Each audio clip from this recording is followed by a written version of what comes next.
It's super humid out here, and I know that the video is already crazy long and I've just been babbling, but I'm gonna put you over here where you can see the whole fender as I spray it. And kind of where we're at now is I've got the paint ready, everything's ready. I'm just gonna tack it off real quick. Tack rags, if you don't know, basically when you pull them out of the package, they're gonna be all folded up. You pull them out and you unfold everything and get it just like this. Then you ball it up just like this, and then use it in the palm of your hand from top to bottom, side to side, and it will remove any light dust or whatever sitting on the surface. So tack cloth always happens before base coat and between every coat of base, and then the last time you tack is right before you clear, and then no more tacking because you can't tack to clear. So with that said, got my DX all plugged in. The pressure needs to be about halfway up. Seems to be that is the sweet spot for the pressure. When I hook this thing up, I generally will try to make that hose be on the same size as the barb, just like so. Twist that on. Now it's right here on the same side. So you give it a little bit of pressure by adding it to the deal. Now it's going to pressurize the cup and smush it in as you use it, so you can actually tip it upside down, sideways, all of that, and you're not going to spill anything. That's one of the bigger benefits to the PPS system. So with that said, I'm ready to spray this base coat.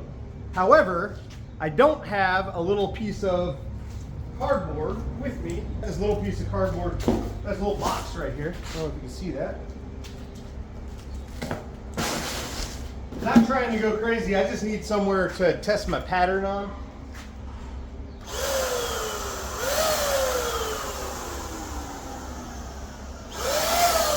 I mean, it's perfect right out of the box, guys. Perfect. Or right out of the box. I've used it several times. Anyway, all right, going on with the PPE with the respirator, and then I'm going to paint this fender. There we go.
All right, and how this works is, usually your base coat is going to take 2 to 3 coats to cover, unless you're using the high-end stuff. Most of you guys are gonna use cheaper stuff you can get your hands on because you don't wanna waste any money, because what if the paint job turns out like crap?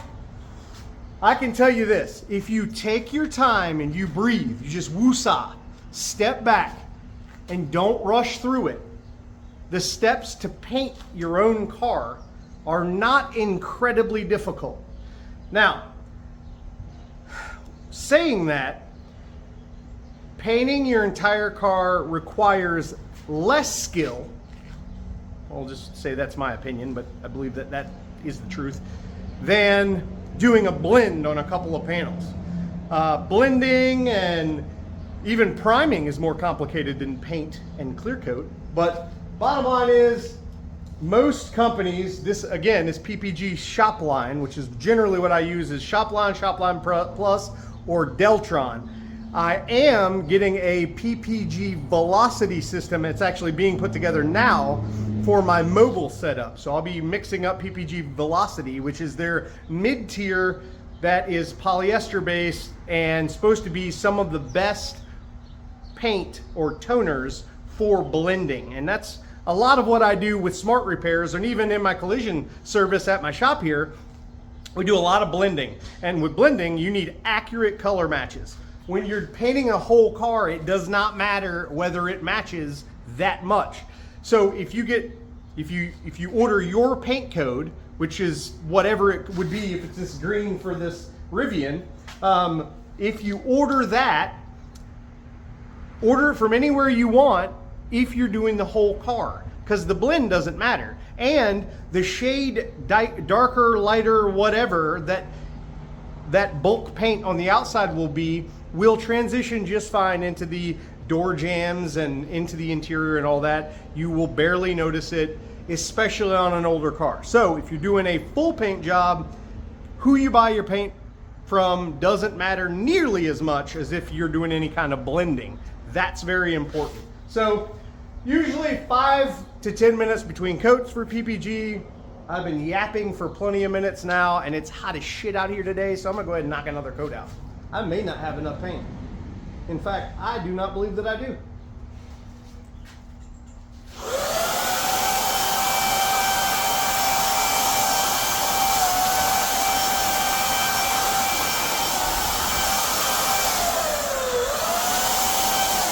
Nope, I gotta mix up some more paint. So 4 ounces was not enough for this fender. So whatever I was babbling about earlier, don't listen to that, because that obviously was wrong. So I think 8 ounces was the answer, because see, if you're priming, you can actually tweak the primer to match better with your base coat, and you can use a similar color primer if you're going back over it with some base coat, so that you don't have to use so much actual paint, because the paint's expensive. Paint is the most expensive part of the paint job, period. So I'm gonna mix up more paint. I'll be right back. Okay, got our refill of paint in there. I'm gonna turn this out a 4th turn. It's loading a lot of paint. All right, so now so the fan should be all the way open, and then turn it in just like 1/8 of an inch, and that will take the edge off, the loose edge off the fan.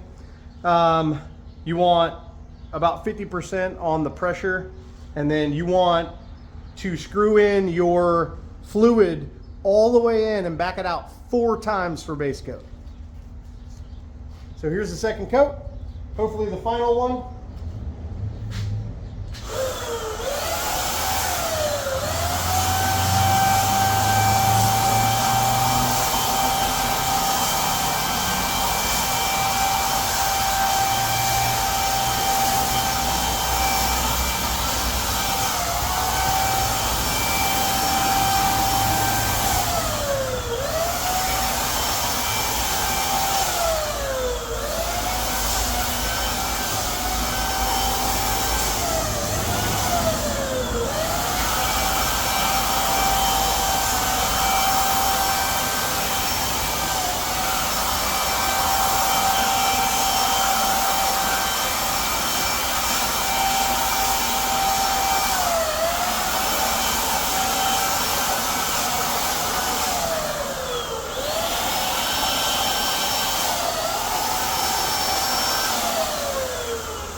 When you're spraying, you want your fan about 6 inches from the surface you're spraying on.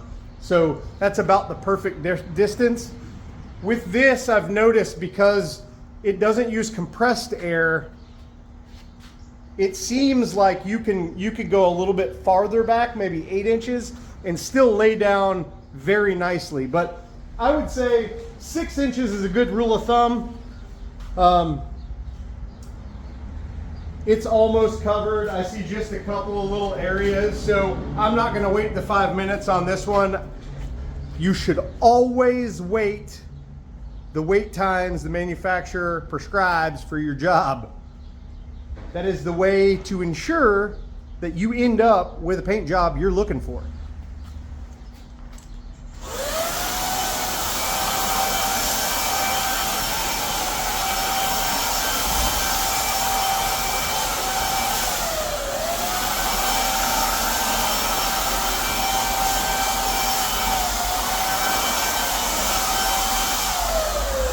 All right, even coverage. So now what I'm gonna do is I'm gonna bring you back over here to my table, and this order of business is, I would recommend unplugging this thing before you do anything with it. Because if you accidentally hit that trigger, you're probably gonna have some things happen you don't want to happen. So, undo your pressure line, undo your cup, set that to the side, pull your liner and everything out, and that now is trash. If you're done with it, it's trash. While you're using this liner, you can continue to reuse it until you're done. But once you're done, you just pull the liner, throw it away. Okay?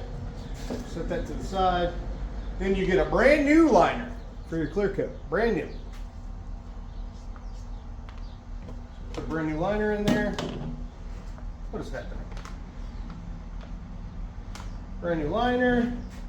Now we grab our cup or our clear coat, which is right here. With PPG base coat, you want to wait 30 minutes. Most base coats, you want to wait 30 minutes before you put your clear on. So we're gonna go ahead and wait that, and then I'll bring you back in that 30 minutes to show you the clear application.